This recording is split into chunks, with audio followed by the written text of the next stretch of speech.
ועל הגדולים לא ירחם עוד, ישאיר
כבישים שווים לי הרף, לבדן כסוס בלי רוחבו, והבית נזכר בערב על הטוב והרע שבו.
Buenas tardes a todos, bienvenidos a esta actividad. Acá sí puedo decir Shavua Tov y Erev Tov, buena semana y buenas noches, porque hay muchos hebreoparlantes, por lo que estuve viendo, me están comentando en el chat que hay muchos Talmidim del Majón Greenberg en Israel y seguramente amantes de la poesía y literatura israelí, así que bienvenidos a esta noche especial. Hemos titulado esta noche Yehuda Amihai, ¿no? Yehuda Amihai, cuyo apellido significa mi pueblo vive, ¿no? Y la poesía de él sigue viva en todos nosotros. Un homenaje al poeta israelí a 20 años de su partida. En nombre de Tzavta y Nueva Sion, darles la bienvenida. Queremos agradecer de antemano la participación de todos y cada uno de ustedes. Es un honor tenerlos acá en esta noche, que va a ser una noche, creo, única. Vamos a escuchar poesía, vamos a escuchar música, vamos a escuchar un poco testimonios sobre Yehuda Amihai. Tenemos el honor de tener algunos expositores. Realmente debo decir que como lo organizamos con tiempo, fuimos injustos con otra gente que quería participar y realmente nos alegró mucho saber el interés que despertó la temática de Yehuda Amihai, que mucha gente se ha acercado para dar testimonio. Vamos a seguir haciendo actividades relacionadas con la cultura israelí, la poesía y la música. Seguramente los iremos invitando a las personas que se han propuesto en las próximas actividades. Queremos agradecer también a los expositores de esta noche, a Claudia Kerik en particular, desde México, que está, nuestra invitada. Agradecer a Tamara Reisig de Buenos Aires también. Después vamos a presentar con algunos títulos, pequeño breve descripción de lo que hace cada una de ellas. A Natán Sonis. También agradecer las palabras que vamos a escuchar de Hanna Sokolov, la esposa de Yehuda Amihai, que envió especialmente para esta actividad. Con una gran emoción, a Martín Fabelis, que desde Villa Gesell nos va a leer algunas poesías también, y agradecer a Manguinot Bashirá, que es una agrupación que ya vamos a conocer un poquito la historia, que va a ser una previa a una actividad que vamos a realizar, Dios mediante, el año que viene. La idea era poder compartir lo que significa el fenómeno Yehuda Amihai y la poesía israelí de una manera lo más amplio posible. Voy a decir algo a nivel personal. Este año recibí de Natan Sonis, de quien somos fanáticos hace años de la poesía de Yehuda Amichai. La hemos trabajado mucho cuando trabajábamos con jóvenes de los movimientos juveniles, de las Tnuot Noar y los jóvenes universitarios. Trabajamos muchísimo en la educación no formal con la poesía de Yehuda Amichai, que es tan vasta en su producción, abordando realmente temas muy amplios. Recibí este libro, lo están viendo, ahí lo ven todos, ¿no? ¿Se ve bien? Este libro que se llama Mira, tuvimos más que la vida, nuevos poemas escogidos, que es una traducción de Claudia. Nunca me imaginé que a fin de año, yo cumplí años en agosto, Natán me mandó este libro en agosto, íbamos a estar a fin de año también con Claudia, su traductora, pudiendo compartir esta noche. Realmente es un placer poder estar compartiendo con todos. Voy a leer una breve biografía de Yehuda Amichai para aquellos que no lo conocen al poeta y también para aquellos que conocen poder refrescar algunas cosas. Yehuda Amichai nació en Würzburg, Alemania. Su nombre original era Ludwig Pfeiffer, escritor israelí considerado uno de los mejores poetas contemporáneos en hebreo. Su obra trata temas cotidianos, ironías y amores dolorosos, a veces por la religión, la tierra o la ciudad de Jerusalén. Su contribución se extiende más allá de sus propios logros literarios a una influencia que ayudó a crear la poesía israelí moderna. Amichai y su familia hicieron aliyá, emigraron a Israel en el año 1935, viviendo brevemente en Petah Tikva antes de establecerse en Jerusalén. En la Segunda Guerra Mundial luchó con la brigada judía del ejército británico. Durante la Guerra de la Independencia luchó en el Negev, en el Frente Sur. Después de la guerra asistió a la Universidad de Berea y fue profesor de la preparatoria. Su primer libro, Ahora y otros días, fue publicado en 1955 y despertó interés tanto en lectores como críticos. Temas juzgados hasta ahora como prosaicos, tanques, aviones, combustibles, contratos administrativos, figuran en su trabajo y se convierten en una realidad poética notable por el deseo de confrontar y relajar los problemas vigentes y retratar con dureza e ironía el ambiente social contemporáneo. A esta pasión por el uso de nuevos temas y metáforas está el de la expresión y el uso innovador del idioma hebreo en varios estratos en el que se combinan y desdibujan los hilos del hebreo clásico con el moderno, influenciado por el ingenio y la ironía de la poesía inglesa. Amichai usó las vertientes de la tradición local, dándole nuevo sentido al lenguaje coloquial y a los modismos de la jerga en su idioma. Un comentario que alude a él al entregársele el premio Israel de 1982 es el cambio revolucionario del idioma poético, que el poeta había emprendido a través de su obra. La poesía de Amichai es lúdica y concentra un rango amplio de emociones. Su distintivo es la risa, la burla y cierta tristeza subyacente. El canon de Amichai es impresionante por el volumen del trabajo que abarca y muchos libros individuales de la poesía de él aparecen en sucesión rápida. Así lo demuestran Poemas Reunidos en 1963 y la selección de trabajos de 1981, y en su Shirei Yerushalayim, Poesías de Jerusalén del año 1987, edición bilingüe acompañada de fotografías de la ciudad. Además de numerosos volúmenes de la poesía de Amichai, ha escrito relatos cortos, libretos para radio y literatura infantil. Su trabajo se ha traducido a numerosos idiomas. La música que escuchábamos al principio tenía que ver con poesías de Amichai que han musicalizado distintos músicos destacados en Israel, y un poco era por eso, para poder adentrar en este clima, en esta noche de homenaje a Yehuda Amichai y también a la cultura israelí. Voy a invitar a Martín Fabelis.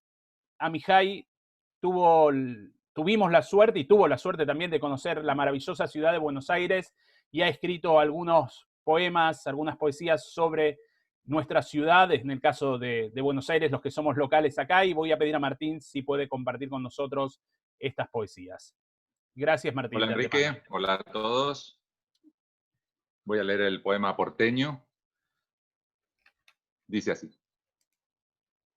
Ciudad de Borges y de Zibia. Ciudad de un obelisco que no vio Egipto. Ciudad de Susana, que no sabía de mí. Territorio entre la risa y el llanto, sin llanto ni risa. Existen casas en las que quiero vivir para siempre, tal como en la Edad Media el alma ansiaba vivir en un cuerpo puro y hermoso. Ciudad de Eduardo. Anoté su dirección en mi libreta y él también anotó la mía en la suya. Hay que suponer que no nos volveremos a ver. Ella nació junto al mar en la ciudad del mar. Se enamoró en un pequeño cuarto lejos de él. Vive en una calle que lleva el nombre de alguien muerto y olvidado. Ni siquiera el conductor del taxi acertó a encontrar la antigua casa de puerta silenciosa. Usaba un vestido a rayas y rondaba entre las rayas atropelladamente. También se perdió entre las grandes flores impresas. Besé su boca, formada por un idioma extraño. Así aprendí. ¿Aló? ¿Aló? Desesperado en mi lengua. ¿Hola? Burlón y triste en la suya. Y durante mi invierno es su verano, y durante mi día su noche. Y mis jornadas se alargan cuando las suyas se acortan, y sus ojos semejan oro disuelto en marrón. Y la forma de su cuerpo es como la forma de una puerta en mi vida. Durante todo el tiempo que estuve aquí, no vi el mar. Cierta vez, de noche, me contaste acerca de él. Y no quise escuchar, para que Buenos Aires fuese como Jerusalén, sin mar. Te llamaban Dolores. Susana era el nombre de tu amiga. Chica te llamó un conductor que pasaba. Ambos nos perdimos, perdedores, desconocidos el uno para el otro. Dos pérdidas lloran y ríen, juntas en la oscuridad. Cruce de Santa Fe y Callao, de tarde, esperando. ¿Cuál de todas las sombras es mi sombra? Por eso levanté una mano, por eso te amé. Cruce de calles, una verdadera cruz. Estar sentado en un café oscuro en la calle Coronel Díaz, héroe amargo, muerto. Una pequeña taza de café fue suficiente para la larga estada. Un diario en un idioma que ignoraba. Esparcí una torta sobre un plato como un pájaro. Tú vienes, miras en derredor. Yo estoy sentado, quieto. Te veo. Come rápidamente. Échate a volar. Muchísimas gracias, Martín, un placer tenerte. Vos fuiste parte de las víctimas que ha pasado por las partes educativas que hablábamos antes de Natán en el uso con Natán en conjunto de los usos de Yehuda Mihai, de ese momento que te conocemos y te quisimos invitar especialmente, que tiene que ver con la transmisión y el conocimiento de este poeta. Gracias por la Quería invitación. decir, por favor, un placer y te vamos a seguir escuchando. Seguidamente estamos pensando un poco, yo estaba pensando cómo rendirle un homenaje a Yehuda Mihai, que nació en una casa ortodoxa, donde la fuente judía era parte también de su fuente de inspiración y su debate y su diálogo con las fuentes. Hay un texto que escribió que Manginot Bashirá convirtió con música. De hecho, es muy interesante por la palabra shirá, que es poesía, y la palabra shirá, que también es música, es la misma palabra, ¿no? Nuestro pueblo une lo que es la poesía y la música. Muchas de nuestras oraciones, de nuestras filot, son concebidas como poemas y también se las canta, porque a través de la música uno tiene la facilidad de memorizar mucho más el texto. Yehuda Mihai escribió un texto que se llama El Male Rahamim, que es la oración por la cual se recuerda a los difuntos, a los muertos, y se usa justamente en todo homenaje y celebración en el cementerio o en acto. Y nosotros, para homenajearlo a Yehuda Mihai, creemos que él muy íntimamente hubiese elegido su propio El Male Rahamim para ser recordado en este momento. Vamos a pasar una breve historia de este grupo Manginot Bashirá, que es como decía antes, estamos hablando en la previa del evento junto con Claudia, Natán, Tamara y Martín, el fenómeno que despertó en la generación del 70, este grupo es del 75 y terminó en el 76, generó ese fervor en los jóvenes judíos que estudiaban en la red escolar judía, estudiaban para ser morim, ese amor por la nueva poesía israelí, hasta que este grupo convirtió esas poesías en melodía para poder transmitirlas. Estuvieron aquí presentes en AMIA un concierto en el año 2017, que fuimos junto a Natán también a escucharlos, y el año que viene los comprometimos para hacer una actividad justamente de cultura israelí, y otros poetas, no solo Amihai, han abordado. Vamos a escuchar ahora la historia un poco del grupo como un fenómeno de lo que la nueva poesía israelí, entre ellos Yehuda Amihai, produjo como revolución cultural también y musical aquí en la Argentina. La historia de este grupo Manginot Beshirá, y después vamos a escuchar seguidamente El Male Rahamim, que es una canción que está compuesta en base a la poesía que recién mencioné de Yehuda Amihai.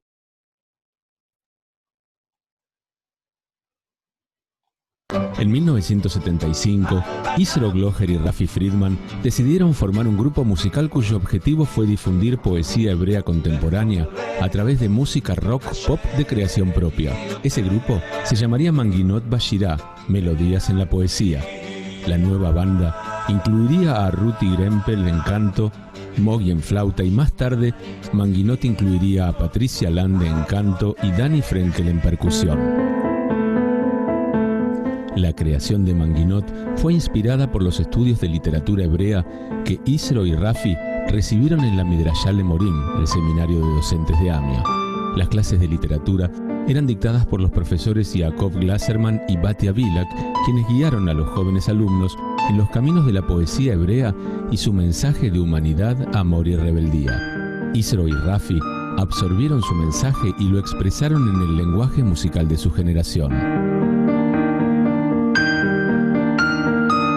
Con un rico repertorio de canciones, Manginot presentó su primer recital en agosto de 1975 en el Bialik de Villa Saores y luego en numerosas instituciones judías como el Teatro Shah, AMIA y Tzavta, entre otras. Los carteles amarillos de propaganda anunciando los recitales de Manginot Bashirá se distribuían en toda la ciudad de Buenos Aires, como lo hacían también los conciertos del rock nacional.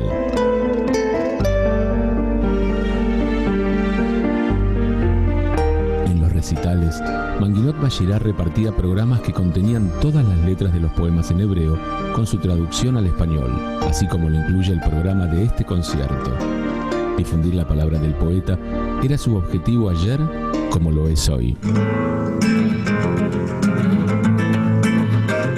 En 1976, Manginot Bashirá grabó su primer disco de larga duración, Manginot Bashirá, que incluiría los clásicos El Male Rahamim y Ageshem, poemas de Yehuda Amihai, Elohim Mabit, poema de Nota Greenbaum, y Al Tenaseh, poema de Lea Goldberg.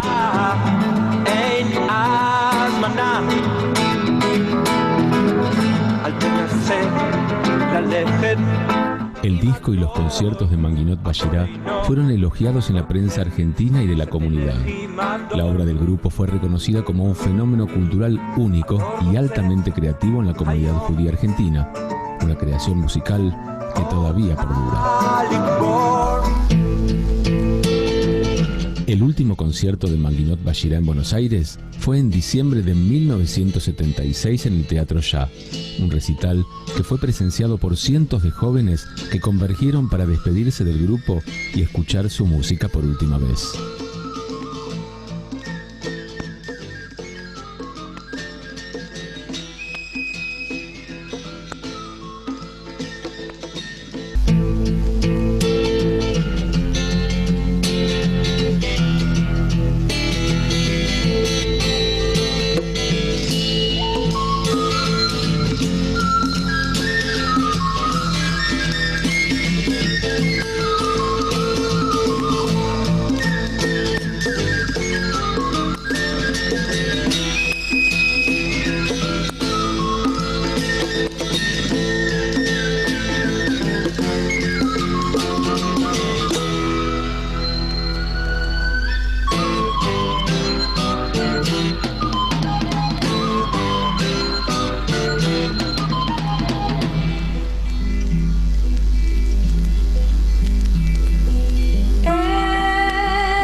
Acabamos de escuchar de Manginot Bashirá, Elmal Rajamim y la historia. Está acá Isro Glosser, que es uno de los miembros fundadores de Manginot Bashirá. Como ya dijimos, los tenemos comprometidos para una actividad para el año que viene, pero creíamos importante que estén incluidos en esta actividad justamente por esta revolución cultural que hicieron estos jóvenes en el año 75 con respecto a la poesía en general y la poesía en Amijay. Y vamos a escuchar la traducción al español de Elmal Rajamim por Martín Fabelis, un gran amigo y humorista, hombre también de la cultura.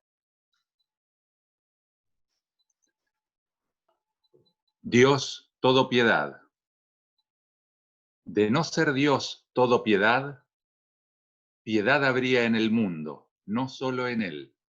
Yo, que corté flores en el monte, que contemplé todos los valles, que traje cuerpos rígidos de las colinas, puedo decir que el mundo está vacío de piedad.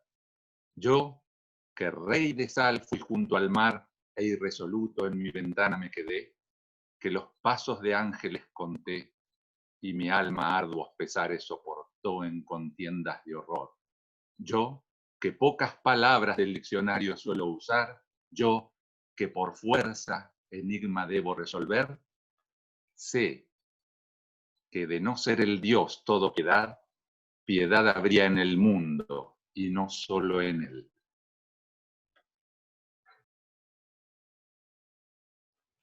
Muchas gracias, Martín, por esta segunda lectura. Vamos a seguir compartiendo también la voz, la expresión de Martín próximamente.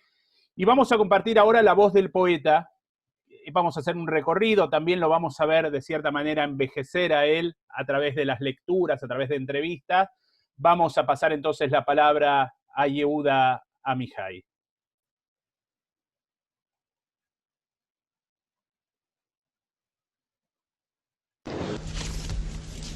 אמי אהבתה לי את כל העולם בעוגות מתוקות. אהובתי מילאה את חלוני בצימוקי כוכבים, והגעגועים סגורים בי כבואות אוויר בכיכר הלחם. מבחוץ אני חלק ושקט וחום. העולם אוהב אותי, אך שערי עצוב כגומה בביצה המתייבשת והולכת. כל הציפורים הנדירות ויפות הנוצה נסות ממני.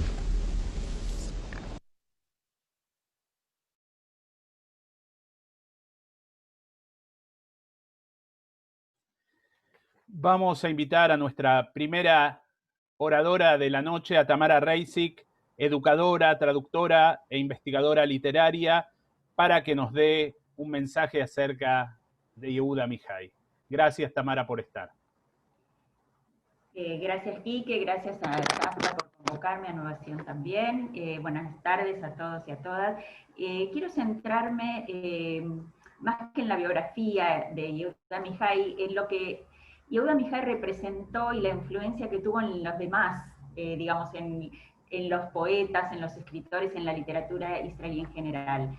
Yehuda Amijay, cuando empezó a publicar en los tempranos años 50, formó parte de un grupo que se llamó Likrat, que quiere decir Asia. No solo él, había otros poetas como David Avidan, el recientemente fallecido Natan Zah, que se juntaron y comenzaron a criticar a sus antecesores, es decir, a los poetas de la generación anterior, como Abraham, como Shlonsky, como Alterman, que habían estado influidos habían estado muy influidos por la poesía rusa, francesa, la escuela francesa de poesía, y Amijay, que era un admirador de la poesía de los poetas ingleses, formó parte de este grupo. Y ¿qué es lo que más criticaban?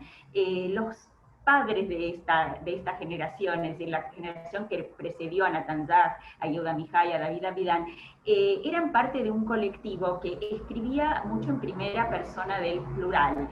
Nosotros vinimos, fundamos, hicimos, y lo que Yehuda Amijay eligió es situarse en el microcosmos del individuo, empezar a escribir en primera persona del singular. Y esto le permitió abordar temas que nos preocupan a todos los seres humanos, independientemente del contexto en el que vivimos. Pero para hablar específicamente de esto, voy a leerles un tramo de una entrevista que dio radialmente Amos Oz y que Claudia Kerik incluyó en su libro del que antes habló Quique y que voy a volver sobre él hacia el final, que Amos Oz, 2 días después de la muerte de Yehuda Amichai, se refirió a él con estas palabras. Yehuda Amichai produjo una revolución cívica, cambió una escala de valores completa. Llegó de pronto este hombre joven, desconocido, y escribió: deseo morir en mi cama. Había en eso algo de audacia, algo que modifica mundos. Él se atrevió en una época de militancia nacional y clasista a decir: la pequeñez del día a día, la santidad de la vida cotidiana. En su revolución, Amichai condujo su poesía desde lo público, lo histórico, lo guerrero y lo general a lo íntimo, lo casero, lo prosaico, lo corriente. Así, cuando leemos a Amichai, sentimos como si escribiese en nuestra casa, en la cocina o en el dormitorio de los niños, o en nuestro dormitorio, en el jardín o en la sala de estar. Hoy en día parece obvio, pero entonces fue una revolución. Este hombre, el poeta más hogareño de nuestra poesía, el poeta de las escaleras, del jardín, del hall, de la cama matrimonial, fue a la vez un poeta religioso y antirreligioso. En realidad, Yehuda Amichai no fue un hombre laico. Dios entraba y salía de su sala de estar no menos que el electricista o el plomero, no menos que el vecino o que su amada. Dios es un íntimo amigo de la casa, y Amichai mantiene con él un diálogo personal y habla con él con dureza.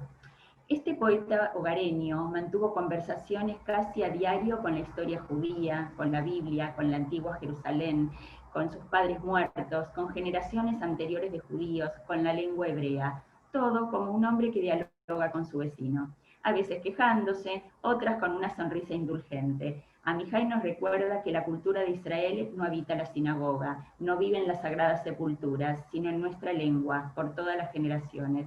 La cultura de Israel no reside en algún Shulchan Aruch o en la orden de afeitar el cabello de las mujeres piadosas, sino que habita la lengua hebrea. Hasta acá las palabras de Amos Oz. Pero volviendo a Amichai y a esa revolución cívica que Amos Oz, a la que hizo referencia, tanto Amichai como el recientemente fallecido Natan Zach nacieron en Alemania. Para ambos, la lengua materna fue el alemán. Pero mientras que Natan Zach se había criado en una familia totalmente laica y aprendió hebreo recién cuando llegó a Israel siendo un niño, Amichai, que también vivió ese mismo recorrido y llegó en los años 30 a Israel, ya venía con el bagaje del hebreo en su haber. Ya conocía la liturgia, conocía esa lengua que le era familiar. Pero ambos, tanto Natan Zach como Yehuda Amichai, hicieron ese cambio y no solo en el contenido, sino que también en el estilo, en un lenguaje mucho más simple, que llega mucho más fácilmente a los lectores y nos permite identificarnos con él.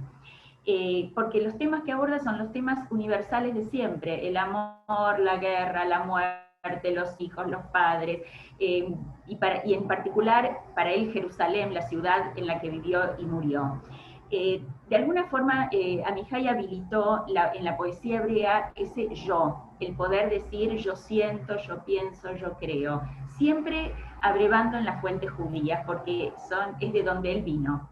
Quería señalar también que Amichai tuvo una larguísima trayectoria como docente, y ese trato sencillo que tenía y cálido, acá ya sabemos que hay un montón de exalumnos de Amichai en el Mahon Greenberg o en otras instituciones. Hasta me enteré que hay un Facebook que se llama Alumnos de Yehuda Amichai, así que quien quiera puede hacerse miembro de ese grupo. Eso le permitió tener una influencia muy grande y llegar a muchísima gente, poetas interesados en la literatura y en la poesía en particular, por ese trato cálido y cercano que tenía con todos. Bueno, y finalmente, para terminar, quiero recomendar algunos libros que hay traducidos especialmente. Uno, del que ya hablamos, que es un honor tenerla, Claudia, hoy participando de esta noche, porque no es solo las traducciones, acá no hay solo traducciones de los poemas de Amichai, sino que Claudia también seleccionó fotos y testimonios de escritores que hablan y que tuvieron trato con Amichai y hablan de él y hablan de su poesía, así que realmente es un libro muy rico para acercarse a la obra completa de Amihai. Después tenemos Gran Tranquilidad, Preguntas y Respuestas, traducido en España por la excelente traductora Raquel García Lozano, y detrás de todo esto se oculta una gran felicidad, una edición bilingüe que también incluye muchísimos poemas los poemas de Jerusalén. Bueno, así que esto es lo que tenía para compartir con ustedes hoy, así que muchas gracias a todos.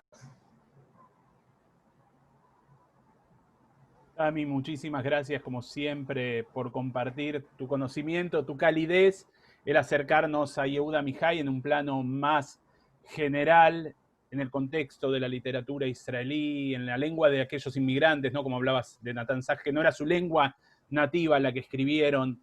Agradecerte muchísimo. También vamos a contar con vos para próximas actividades. Hago el compromiso público. Estamos cerrando el ciclo de actividades 2020 de Tzavta con muchas actividades muy interesantes. Algunos de los participantes de las actividades que tuvimos están acá, como Brian Rottenberg, que fue la presentación del libro la semana pasada, que hicimos junto a Cecilia Roth, Fito Páez, también junto a José Pepe Nun, a Diana Sperling, algunas actividades que hicimos en relación también al juicio de las juntas militares, actividades que hicimos con la Universidad Hebrea de Jerusalén, la presentación del libro de Leonardo Seckman y de Luis desde Estados Unidos también, que participó en la actividad, Roniger.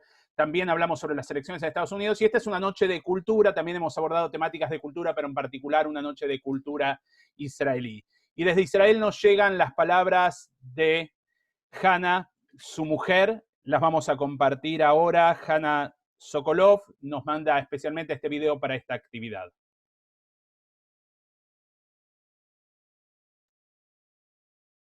שלום חברים יקרים, מרגש שהתכנסתם, גם אם זה בזום, כדרך ימי הקורונה האלה, להעלות את זכרו של עמיחי במלאת 20 שנה למותו.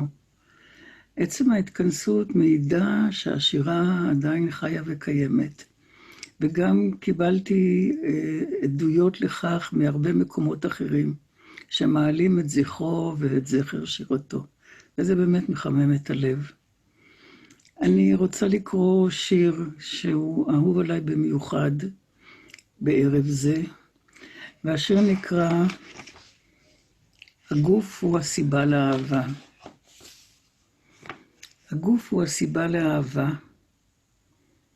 אחר כך הוא המבצר השומר עליה. אחר כך הוא הכלא של האהבה. אבל כשהגוף מת, האהבה יוצאת חופשית מתוכו, ובשפע גדול. כמו מכונת מזל שנשברה, ובבת אחת שופכת מתוכה, בצלצול רועם, את כל המטבעות של כל דורות המזל. תודה לכם, תודה רבה לכולכם. אני באמת רוצה להודות לכם על הערב הזה, על עצם עריכת הערב הזה, ועל ההזמנה שלכם. ואני מאחלת לכולם כל טוב, וברוח הימים האלה בריאות איתנה, ושנצא בקרוב מהמצב הקשה הזה.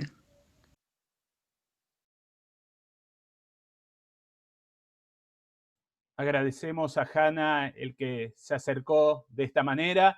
Aclarar que la traducción es solamente el poema de Claudia, el resto es mío. Espero no haber estado tan mal entre tantos traductores. Me siento avergonzado entre tantos hebreoparlantes, pero la idea era traducirlo por si había alguno que no entendía, por lo menos acercarme a la traducción.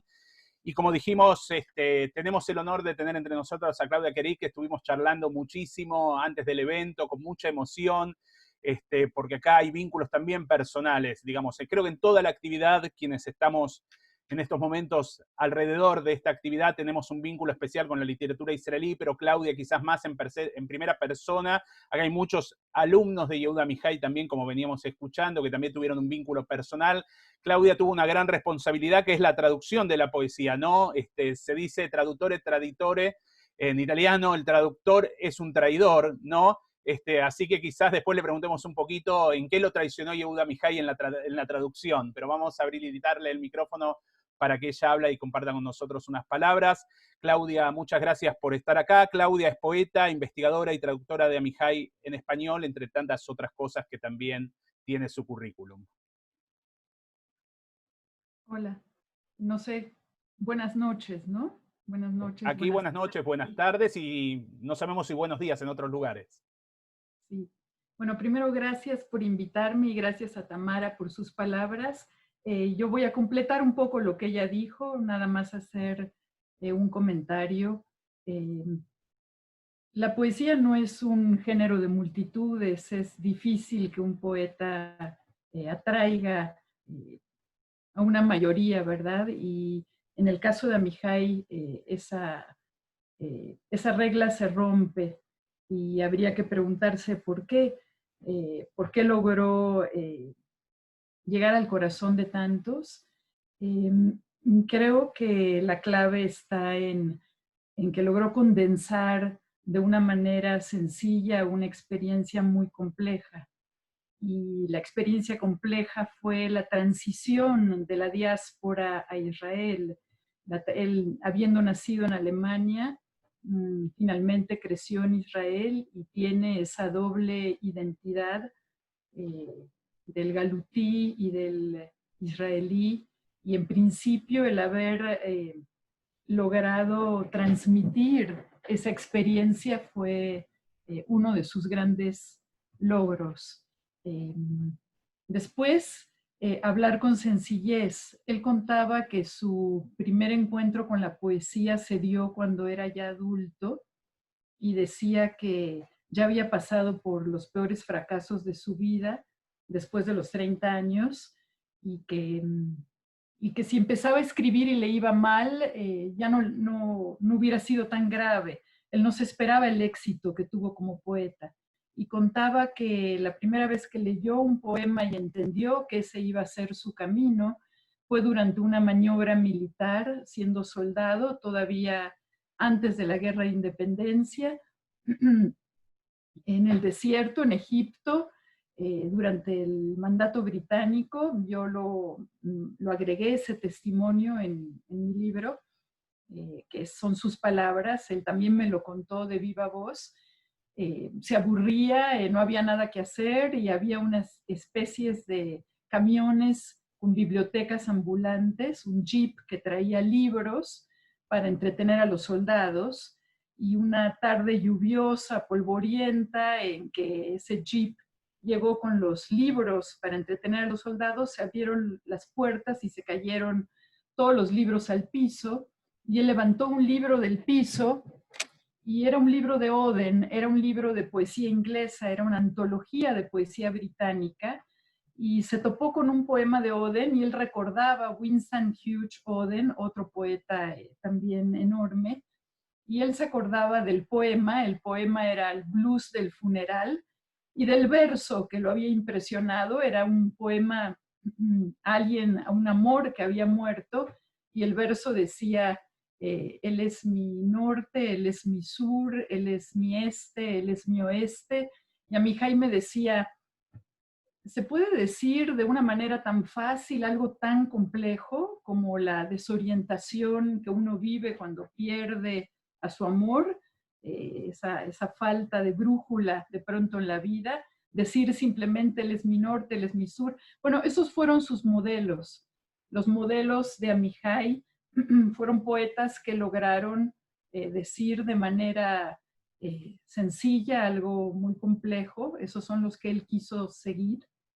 Pero mientras que otros poetas que también alcanzaron fama fuera de Israel, como él, como el mismo Oden, usaron la mitología griega o usaron poetas importantes dentro de la tradición, a Dante, dialogaron con otras fuentes, Amihai usó las suyas propias, la Biblia, el Talmud, y en esa conversación que empezó a hacer con las fuentes de la liturgia judía estuvo su gran revolución, como dijo Enrique, su gran novedad.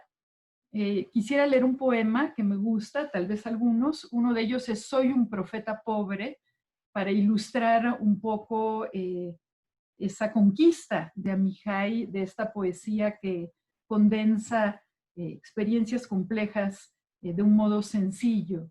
Dice: soy un profeta pobre, como un niño pobre que solo tiene dos colores, pinto mi vida en guerra y en amor, en ruido y en silencio.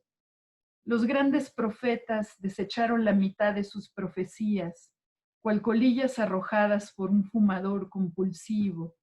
Yo las recolecto y hago con ellas profecías pobres. En tanques repletos de agua cae el agua, en tuberías vacías se lamenta y gruñe el agua que no es. Las palabras absorben sangre, sudor y lágrimas y son tiradas a la basura, palabras desechables como pañuelos de papel, personas desechables, esa es su eternidad. Tendrían que haber estado vacías las palabras, ser estrechas y severas como un parteaguas, el desconsuelo y la esperanza, la alegría y la tristeza, la calma y la indignación, tendrían que haber fluido hacia los dos lados en un nuevo ciclo. Soy un profeta pobre, vivo de la esperanza de los demás, como de un rayo que no estaba destinado a iluminarme. Proyecto una sombra con mi sombra, como mi imagen, oculto en mi cuerpo la apariencia de alguien bello y famoso, voy entre el que ve y su visión. Soy un profeta pobre que regresa al mediodía a su casa para comer y descansar y por la noche dormir. Tengo vacaciones anuales y un año sabático y un seguro para el alma y una pensión para la vejez. Empecé mi vida desde muy abajo, cuando asciendo a causa de la embriaguez de mi alma y llego hasta lo alto de mis visiones, me encuentro con personas comunes que tienen hijos y trabajo, preocupaciones familiares e inquietudes domésticas. Esas son mis visiones. Soy un profeta pobre. Bueno, elegí este poema un poco para ilustrar esa cualidad de Amihai, de usar su propia tradición, pero al mismo tiempo de actualizarla. El ponerse como un profeta pobre es la novedad que trae Amihai. Parece fácil encontrar una mirada que llegue al otro, pero Amihai lo logró por este tono. Tiene un tono humilde, tiene un tono en donde no nos presume una verdad, nos dice que es el profeta de nuestros días, alguien que se alimenta de visiones mundanas, domésticas, de la vida de los demás, no logra ser trascendente, pero en eso está su trascendencia, en esa entonación humilde, y pese a que juega burlándose burlándose amistosamente de la tradición judía, le hace reverencia al mismo tiempo al elegirla como su propio referente.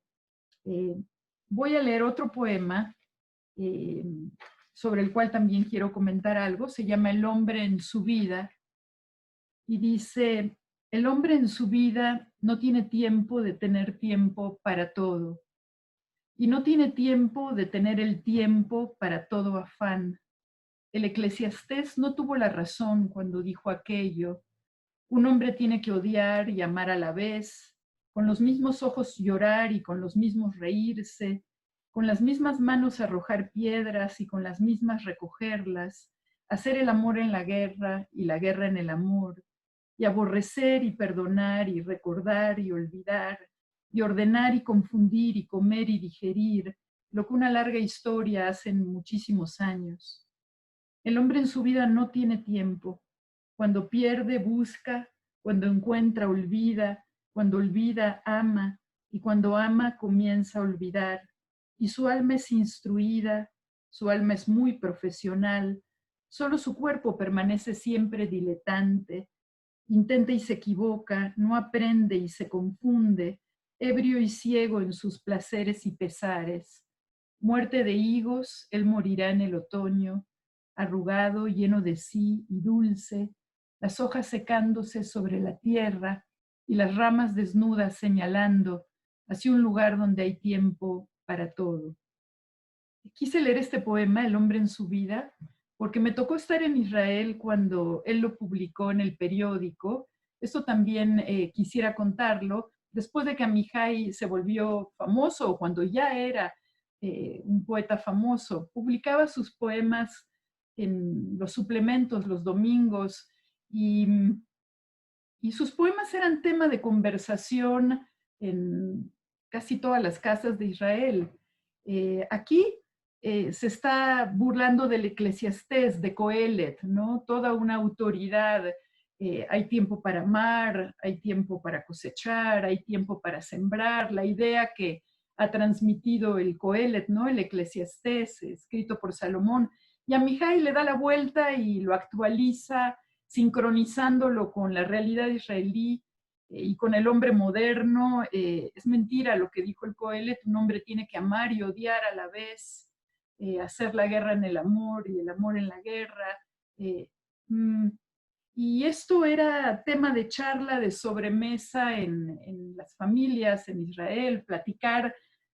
¿Qué dijo Amihai en su último poema que acaba de salir en el periódico, donde discute lo que dice el Coelet? Y bueno, esto lo cuento porque es parte de cómo llegó hasta la sala de estar de todas las familias en Israel, y con este mensaje que no era un mensaje soberbio, sino era finalmente dentro de la tradición judía está también el debate, ¿no? El debate con las escrituras, el debate con lo que se dice, la apuesta, las interrogaciones sobre cada verdad que recibimos. Entonces él es como si continuara con esa tradición inclusive de respeto y cuestionamiento, y lo hacía con la poesía. Bueno, eso es lo que puedo decir hoy. Podemos seguir hablando toda la noche de Amihai. Muchísimas gracias, Claudia. Te voy a hacer una preguntita, lo hemos hablado antes, por lo menos para generar una dinámica distinta en este espacio. ¿Qué dificultad encontraste en la traducción del poeta Amihai? ¿No? A mi entender, el hebreo es un idioma bastante concreto, con menos palabras que el español, por lo menos en su uso cotidiano. Palabras con más peso, más sentido, porque también está vinculado a una tradición, al lenguaje bíblico, en muchos casos de Amihai. ¿Y cómo trabajabas con él el tema de la traducción? Si había, qué tipo de intercambio había, si había un intercambio, si él te leía las traducciones después, si tuvieron discusiones, y en qué lo traicionaste, ¿no? Hablando del traductor como traidor en el buen sentido de la palabra en este caso, ¿no? Queda claro que hay un gran amor por Amihai desde que lo conociste. Bueno, ¿en qué lo traicioné? Hay muchas maneras de decir lo mismo, ¿no? Incluso hay poemas que han sido traducidos por varias traductoras y puedes compararlos. La traducción que acabo de oír de El Malé Rahamim, que no es la mía, me pareció impecable, me pareció preciosa, y es distinta a la mía.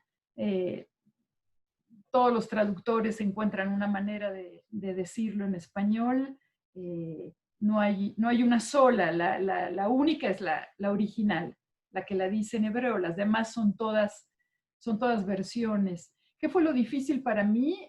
Captar las connotaciones del hebreo en Israel, no del hebreo que yo conozco. Muchas eran expresiones que se dicen ahí, entonces yo hablaba con mis amigos, hablaba también con él. Algunas palabras tenían doble sentido. Localizar las referencias a la Biblia, las referencias al Talmud, que están a veces muy sutilmente entrelazadas y no siempre las conozco. Algunas sí, algunas son... Aquí cuando dice Coelet se equivocó, bueno, es muy fácil ver que se está refiriendo a Coelet, pero en otras ocasiones puede usar un versículo y que no esté en mi memoria ese versículo. Entonces ese fue el lado difícil, ir desenredando la manera en la que él entretejía el hebreo de todos los días con referencias bíblicas que finalmente, o del Talmud o de la Mishnah, que finalmente para los israelíes son parte de su jerga común, de su manera de pensar. Todos tienen muy presente la Biblia, todos tienen muy presentes los personajes bíblicos, pero yo no los tenía a todos tan presentes, y eso fue. Y con él nada más, él me dio toda la libertad, preguntarle alguna palabra. Recuerdo que le preguntó una vez, Shani Olej, el Ein Sof Sofi, había un verso, y Ein Sof Sofi podía ser el infinito de mi fin o el infinito definitivo. Sofi podía ser alguno de esos dos adjetivos, Sof Sheli o Sofi de definitivo. Y cuando se lo pregunté, él se rió y me dijo, no lo había pensado. La verdad, no lo había pensado, que Ein Sof Sofi podía ser un infinito definitivo o Ein Sof, Shela Sof Sheli, mi infinito que se acaba. Entonces, elige tú, me dijo, elige tú el que te parezca. Entonces, no, más bien fue un juego, fue una charla, no hubo restricciones y yo respeto mucho las traducciones de los demás, la que acabo de oír, las de Tamara, las de Raquel García Lozano, que son también magníficas. Quería recordar una frase que usa Raquel García Lozano. Ella decía que Amihai es la religión de los no religiosos, y me parece que es una buena manera, una forma afortunada de escribirlo, la religión de los no religiosos, porque es como si usara el marco de la liturgia sin la liturgia, y esa es su poesía, ¿no? Es que tiene la misma emoción sagrada, pero sin el dogma, sin el dogma. Así es, ya que mencionás a Raquel García Lozano, la hemos invitado, lamentablemente por la diferencia horaria y en realidad por temas personales no pudo estar, iba a tratar de conectarse, pero va a ver, y de cierta manera íbamos a hacer el encuentro de traductoras, ¿no? Era la cumbre de traductoras de Amihai porque no se conocen, las dos se querían conocer y a Tami también. Prometimos pasar los contactos, vamos a pasar los contactos porque me parece interesante, justamente hay en esto de interpretar en la traducción aquellas cosas que están apretadas, cada uno interpreta de una manera distinta y esa es la riqueza también de una traducción, hasta que el propio Amihai dijo, dale el sentido que vos querés y la libertad, porque tampoco tenía claro hacia dónde había escrito su propia poesía, ¿no? Que también su poesía ya vuela y es libre, ya no es tampoco de él, porque él tampoco la tenía tan clara. Para terminar, Claudia, me gustaría que me cuentes un poquito, yo lo leí en la introducción del libro. El libro se consigue en México, creo, traten de buscar en internet, van a poder llegar, y aquellos que están preguntando por el poema que leyó la esposa de Amihai, lo van a poder encontrar después en el video y lo pueden volver a leer y anotarlo porque no tengo aquí el texto. ¿Cómo llegaste a Amihai? ¿Cómo llegaste a la poesía de Amihai? Porque también llegaste a una edad muy joven.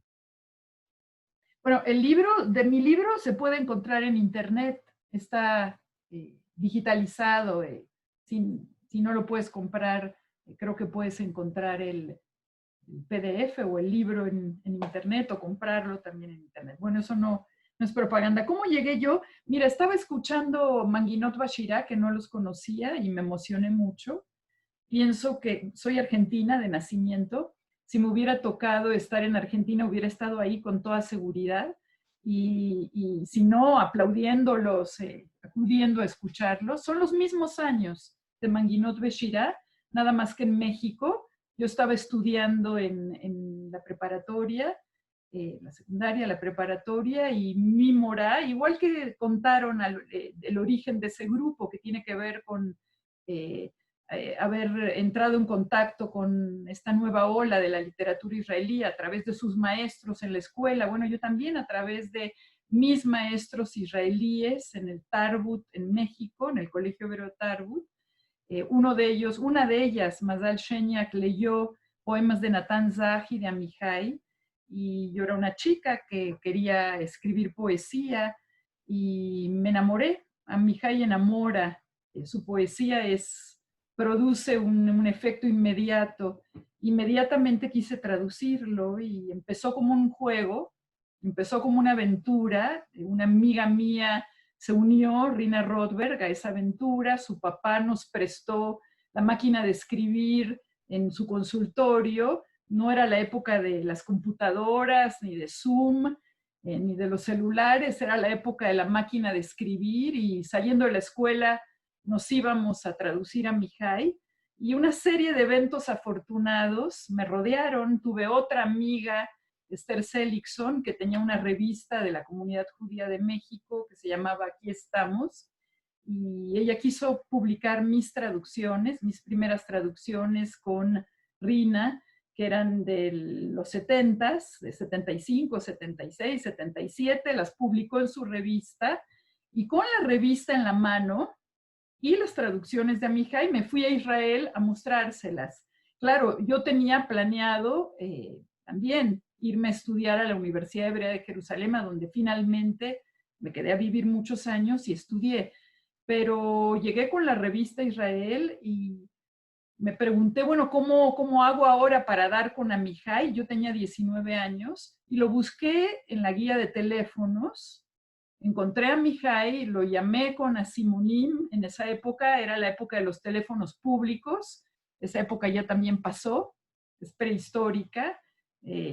Lo llamé desde un teléfono público y tenía mucho miedo de que me rechazara. Yo venía de México, donde las relaciones con los poetas están muy jerarquizadas. En México es un país más vertical, no es como Israel, no es tan directa la relación. Y era también los tiempos de Octavio Paz. Y bueno, eran vacas sagradas y no los llamas por teléfono desde un teléfono público. Bueno, ya no vive nadie. Pero en todo caso lo llamé y él de inmediato me contestó y me citó en un café que ya no existe, el Café Tahamón. Y me dijo, nos vemos el miércoles.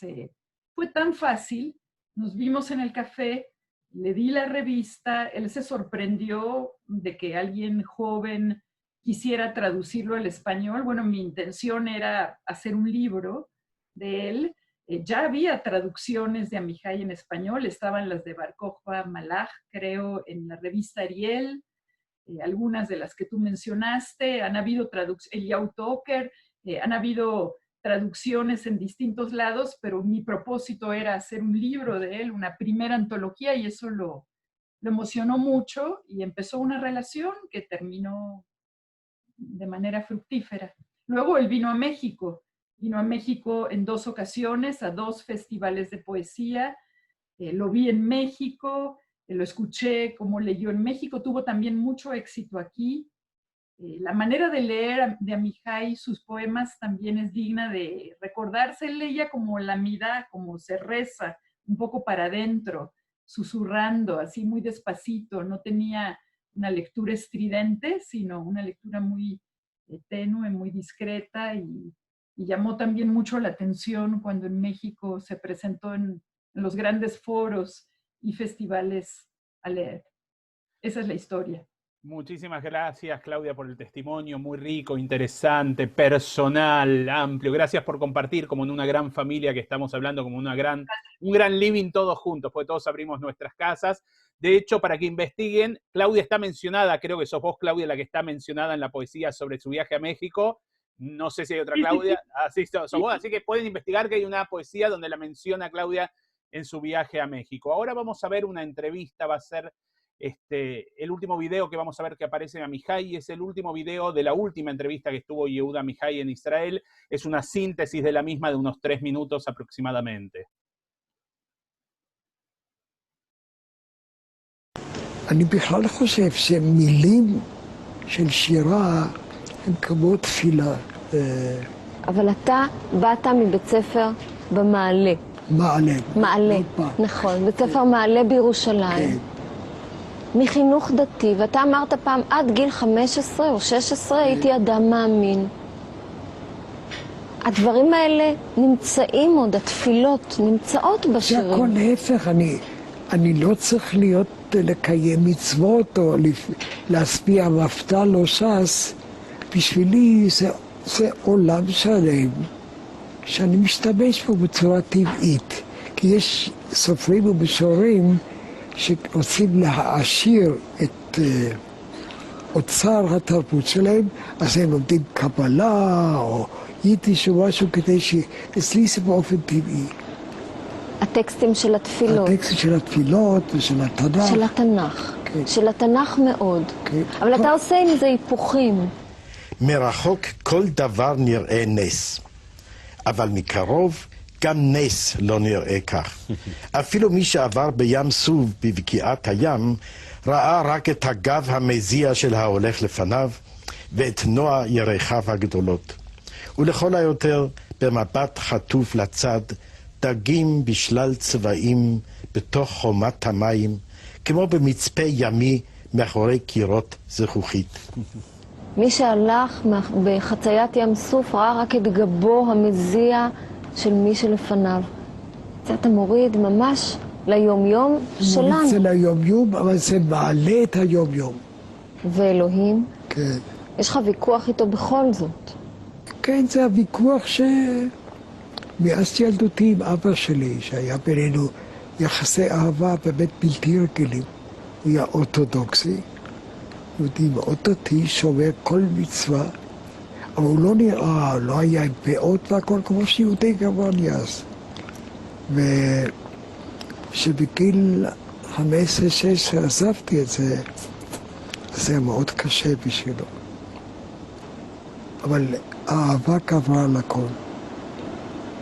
מה זאת אומרת עזבת את זה? הפסקת לקיים מצוות גם? כן, ודאי, כשהייתי לבד, ודאי. כשהייתי בבית, אז תמיד... לא, אבא שלי ידע את זה, והם קיבלו את זה. התווכחתם על קיומו של אלוהים? לא, התווכחנו, אבל לא בכעס. הוא רצה כל הזמן להוכיח לי שאני עוד אגיע לשם, שהוכח להיות... זאת אומרת, כן, אני יודע שיש איזשהו סדרן עבודה גדול למעלה, אבל זאת לא אומרת שבגלל זה אסור לי לאכול סנדוויץ' גבינה ובשר, כן? אבל הסדרן נמצא. הסדרן נמצא, אבל לא מעניין אותי, תקראי לזה טבע, האינטליגנציה העליונה. הוא לא מעניין אותך אם הוא יהודי או לא, או לא, של היהודי. אם הוא היה יהודי, אז הייתי מפטר אותו. למה? לא, תראי מה שהוא עשה לעם היהודי.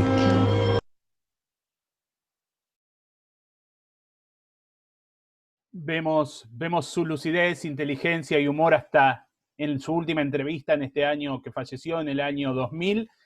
Vamos a invitar a nuestro último orador de la noche. Es un gran placer para mí presentar a Natan Sonis, psicólogo y psicólogo social, docente universitario, y en esta oportunidad fan de Yehuda Mihai. ¿No es así, Natan? Sí, también influenciado por Manginot Bashirá en su momento. Yo quiero, bueno, agradecer esta invitación y comenzar repitiendo un proverbio de la Torá que dice: qué buena es la palabra dicha a tiempo. Y yo agregaría, qué bueno el poeta que la pronuncia y al pronunciarla la crea para nosotros. Amihai pertenece a esa clase de talentos que atraparon, aunque fugazmente en palabras, en metáforas, los sentimientos que nos atraviesan, y que al poder darles cuerpo, un formato, nos construyó un puente. Ese puente es un sostén que nos sostiene en esta tarea de vivir, tarea a veces muy fatigosa. Esas palabras, ¿las palabras pueden cambiar el mundo? Yo no sé, pero aportan la sustancia de vida necesaria para vivir en el mundo. Las palabras tienen un poder mágico. Las palabras pueden curar y pueden enfermar. La palabra duele, la palabra alivia. La palabra mata. La palabra es la que creó el mundo según la Torá. Hablamos hoy de las palabras de Amihai. Y aunque soy de los que creen que toda la poesía y todos los poetas están contenidos en las palabras dichas a tiempo, hablar de él es hablar también de muchos. Algunos historiadores de la cultura lo sitúan en la generación del Palmaj, otros hablan de periodo europeo, periodo palestino, luego del 48. Yo prefiero dividir el territorio de su poesía de otro modo. Situarlo como el poeta de la nostalgia, del horror de la guerra y la muerte, del amor, de los encuentros y de los desencuentros. Y además el poeta que siempre tiene presente a la ciudad de Jerusalén. Jerusalén, lugar donde todos recuerdan que se les ha olvidado algo, sin recordar qué era. Amihai fusiona el tema de la memoria con Jerusalén. La memoria y el olvido expresan los montes de Jerusalén. Todo se ocupa aquí del oficio de la memoria. Las ruinas recuerdan, el jardín recuerda, el pozo recuerda sus aguas, y el bosque plantado recuerda sobre una placa de mármol el lejano holocausto, o incluso sobre el nombre de un donante muerto que se recordará más que otros nombres. También Amihai Es el poeta que buscó palabras para el horror de la muerte de sus camaradas de vida militar. Una vida militar también visitada con ironía en su poesía, cuando Amijay advierte que los hombres ascienden de graduación, sus mangas ascienden, no sus corazones. Y tiene palabras para sus camaradas caídos. La lluvia les cae en la cara a mis amigos, a los que viven y se cubren la cabeza con una manta, y les cae en la cara a mis amigos muertos, que ya no se cubren con nada. Frente a la angustia, Amijay encuentra apoyo en un amor. Es una manera de sobrevivir a la triste experiencia de ser un superviviente de la guerra.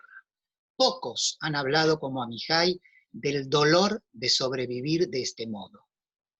Estos días pienso en el viento sobre tu pelo, en las balas que a mí no me mataron, sino a mis amigos, que fueron mejores que yo porque no siguieron viviendo. Sus amigos muertos siguen siendo sus amigos, porque nos habitan, y sus muertes convierten nuestro modo de seguir viviendo y nos atraviesa, nos transforma, como el padre que perdió a su hijo. El señor Beringer, cuyo hijo cayó al canal que excavaron extranjeros para que los barcos atraviesen desiertos, pasa junto a mí por la puerta de Yafo. Adelgazó mucho, ha perdido el peso de su hijo. Por ello flota leve en las callejuelas agarrándose de mi corazón como ramas finas a la deriva. Quizá lo primero que yo admiré en la obra de Yehuda Amijay es su valentía para abordar textos bíblicos y cuestionarlos. No hay reverencia, sino que los interpela con su arma poética. Pide siempre una señal o una rectificación. Por eso toma la oración, ya bastante mencionada acá, y con la canción de Manguinot Bashirá del Malé Rajamín, y él plantea el desafío de pensarlo desde otra perspectiva. Dios está lleno de piedad. Si lleno no estuviera Dios todo de piedad, habría piedad en el mundo y no solo en él. En esa misma línea, se anima a agarrar del cuello al Eclesiastés y le imputa que no es verdad como él sentencia, y como recién Claudia nos recordaba y leía completa esa poesía, de que cada cosa tiene su tiempo, y va a decir no, no es así como transcurre nuestra existencia, porque cuando trabajamos con la cotidianeidad hay que ser realista en cómo transcurre.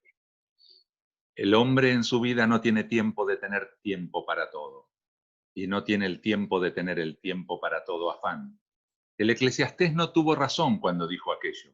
Un hombre tiene que odiar y amar a la vez, con los mismos ojos amar y con los mismos reírse, con la misma mano arrojar piedras y con las mismas recogerlas, hacer el amor en la guerra y la guerra en el amor, y aborrecer, y perdonar, y recordar, y olvidar, y ordenar y confundir, y comer y digerir lo que una larga historia hace en muchísimos años. El hombre en su vida no tiene tiempo cuando pierde, busca cuando encuentra, olvida cuando olvida, ama y cuando ama, comienza a olvidar. En este conflicto, Amijay toma partido siempre por el hombre. No deja ese lugar vacante para lo sagrado, sino que lo ocupa con nuestra presencia. Vaya un poema para poder explicar esta ubicación central de lo humano en un país que además a veces lo sagrado termina desplazando la escala humana. Una vez me senté sobre unos escalones junto a la fortaleza de David y puse a mi lado 2 bolsas pesadas que traía. Al grupo de turistas que allí estaba parado alrededor del guía le serví de punto de referencia. ¿Ven ustedes aquel hombre con las bolsas? Un poco más a la derecha de su cabeza se encuentra un arco de la época romana. Un poco más a la derecha de su cabeza. Me dije en mi corazón, la redención vendrá solo si les dicen, ¿ven ustedes aquel arco de la época romana? No importa, pero a su lado, un poco más a la izquierda y hacia abajo, está sentado un hombre que compró frutas y verduras para su casa. Tomar lo humano es tomar lo judío de su ser. Su continuidad le es importante, pero él no se siente en deuda que obligue a recorrer senderos de otras ortodoxias en su identidad.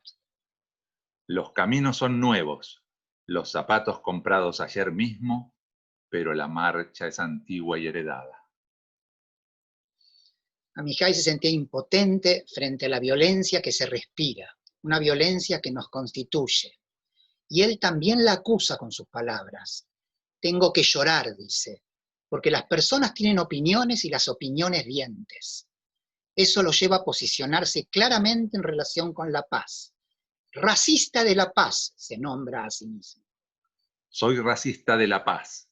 Gente de ojos azules asesina, gente de ojos negros mata, gente de pelo rizado destruye, gente de pelo liso dinamita, gente de piel morena desgarra mi carne, gente de piel rosada derrama mi sangre. Solo los carentes de color, solo los transparentes son buenos, porque me dejan dormir por la noche sin temor y ver a través de ellos el cielo.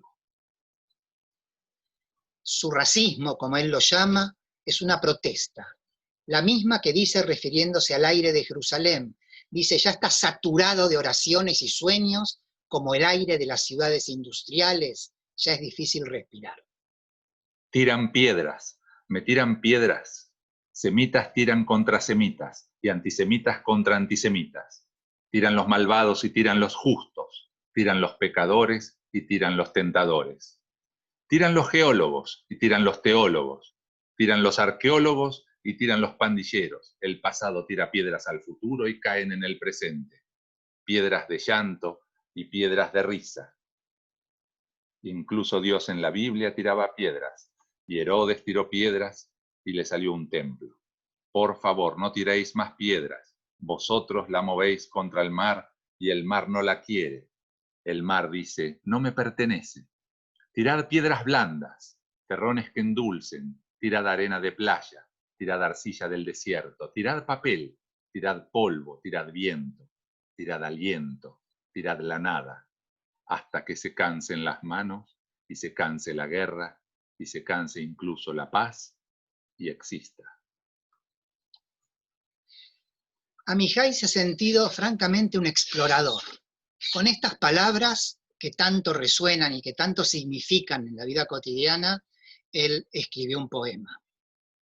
Hace muchos años fui enviado a explorar la Tierra más allá de los 30 años. Me quedé allí y no volví a los que me enviaron, para no tener que contarles nada de esta tierra y no tener que mentir. Y para terminar, insoslayable en Amijay es el tema del amor, la nostalgia. Lo perdido en su obra encuentra palabras como cuando escribió una vez un gran amor, cortó mi vida en dos. La primera parte sigue retorciéndose en otro lugar como una serpiente partida. No sé si la historia vuelve, pero sé que tú no. Recuerdo que la ciudad estaba dividida, no solo entre judíos y árabes, sino entre tú y yo, cuando estábamos juntos en ella. El lugar del amor es lo sagrado para Amijay. Me hiciste posible vivir algunos meses sin necesitar religión ni percepción del mundo. Si un terapeuta ayuda a poner palabras a nuestras vivencias para que no nos queden atrapadas en el silencio, entonces un poeta como Amijay es un terapeuta social. Pone palabras a nuestra cultura, a nuestros conflictos exteriores e interiores, a los conflictos con los otros y también con nosotros mismos. Las palabras que ayudan. Él dice, los dientes de leche se han caído, los dientes de carne se caen, los dientes de amor también, pero mis entrañas y mis palabras todavía se miman unas a otras. Daría mucho para poder hablar acerca del lugar que tiene el amor y cómo se respira en cada poema, porque Amijay dice, el amor es un depósito de bondad y mimos, como graneros y estanques para tiempos de miseria. Pero hay que saber limitar, como nos enseñaba otro poeta, Hanan Nudel, saber concluir a tiempo, y poder concluir que el presente y el pasado, el adentro y el afuera, fueron por hoy el medio por el cual quisimos rendir un homenaje, para el cual Tzafta, Enrique Grimberg, nos convocó, nos convidó más que convocar, ¿no? Y nos acompaña un poco a reflexionar sobre la cultura judía, una cultura sin opuestos dilemáticos, una cultura que es presente y pasado, y también futuro, y es sentimiento y también razón. Es un hombre y es todos los hombres. Por eso, un último poema de Amihai, que no es casual elegido como el último, y su título es Poema Infinito. Dentro de un museo moderno, una sinagoga antigua. Dentro de la sinagoga, yo. Dentro de mí, mi corazón. Dentro de mi corazón, un museo. Dentro del museo, una sinagoga. Dentro de ella, yo. Dentro de mí, mi corazón. Dentro de mi corazón, un museo. Muchas gracias. Muchas gracias. Muchas gracias, Natán, por las reflexiones realmente brillante, emocionante también. Creo que la palabra fue el eje central de todo esto, ¿no? Las traductoras, los lectores, los alumnos, siempre nos intermedia la palabra, Natán, como psicólogo, esas palabras que son creadoras, ¿no? Que crean, y en estos momentos tan especiales esa frase, ¿no? Que el granero, en estos momentos el amor es el gran granero en tiempos de miseria, en estos tiempos difíciles, estos espacios que hacemos donde hay amor por la poesía, por la cultura, por el decir, reconfortan el alma y nos acompañan. Esto estaba fuera de programa, debo decirlo, pero como es una reunión de amigos, nos podemos tomar estos lujos. Nuevamente agradecer a los expositores, agradecer a Claudia, a Tamara, a Natán, a Martín, muchísimas gracias por la lectura. Martín. De nuevo a la viuda de Amihai por el mensaje, la ayuda en la traducción, a Claudia y Tamara de los videos y poesías, realmente un lujo. Tenemos acá, hablamos de la melodía también que se suma, como esta revolución cultural que generó Yehuda Amihai, es como este poema infinito, ¿no? Él escribió la poesía se transformó en música, la música llegó a nosotros, la poesía llegó a nosotros y sigue viva en nosotros. Tenemos a Isro Glosser desde Londres que está conectado, y Isro, me gustaría que te habilites el micrófono Sí. para presentar la próxima canción, agradecerte a vos y a Manginot Bashirá la posibilidad de contar con vuestras melodías, y como ya dije al principio, los comprometemos para una actividad el año que viene. Bueno, gracias. Acá es Isro desde Londres, bastante tarde acá. Primero agradecerte a vos, Enrique, y a Tzafta por esta actividad maravillosa. Estuve esta semana en un curso que se dictó en Israel, también por Zoom, sobre la poesía de Amihai y de Haim Guri, y fue realmente extraordinario y increíble que acá se leyeron hoy varias poesías que se leyeron en ese curso también. Quiero agradecerle a Natán también por las hermosas palabras, y debo decir que estoy muy emocionado porque no me imaginé, o no nos imaginamos con Rafi. Rafi no pudo lamentablemente conectar hoy desde Estados Unidos, pero no nos imaginamos que nosotros hayamos tenido influencia en gente para que los motive a ir a aprender la poesía hebrea contemporánea. Así que realmente es una doble emoción. Enrique, me pediste que presente la última canción, que es de Manginot, que es de Amihai, obviamente, y la letra es una canción hermosa que él se la escribió a su hija. Es como una especie de canción de cuna, canción para que se duerma, y es Ageshem Medaber Besheket, y tiene una letra de mucha paz.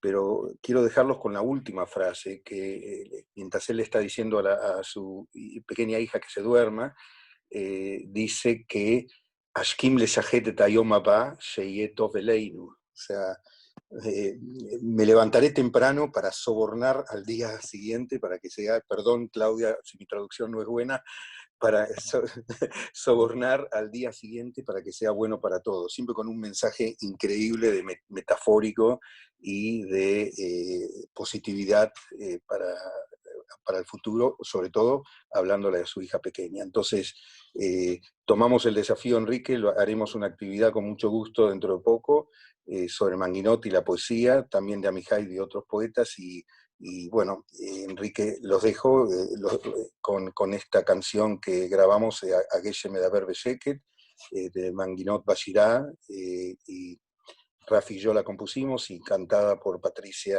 Lande, y obviamente está Mogi y Dani Frenkel en la grabación. Gracias a todos, excelente actividad.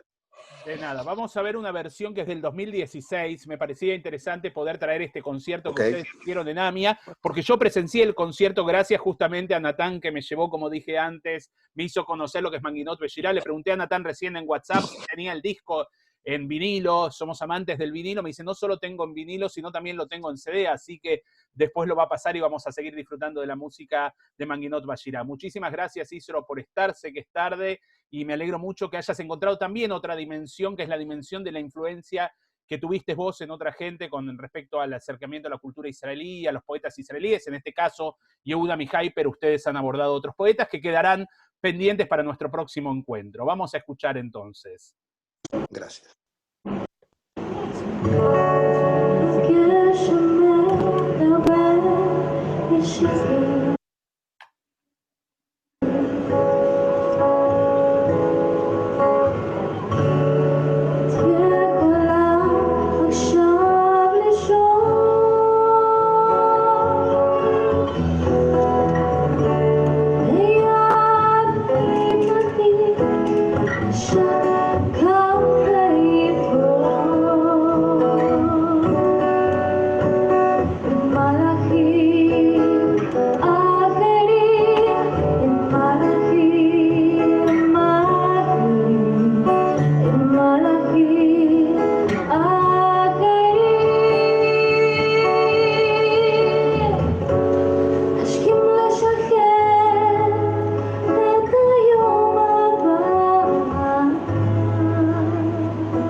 Así terminamos nuestra última actividad del año 2020. Agradecerles a todos la presencia.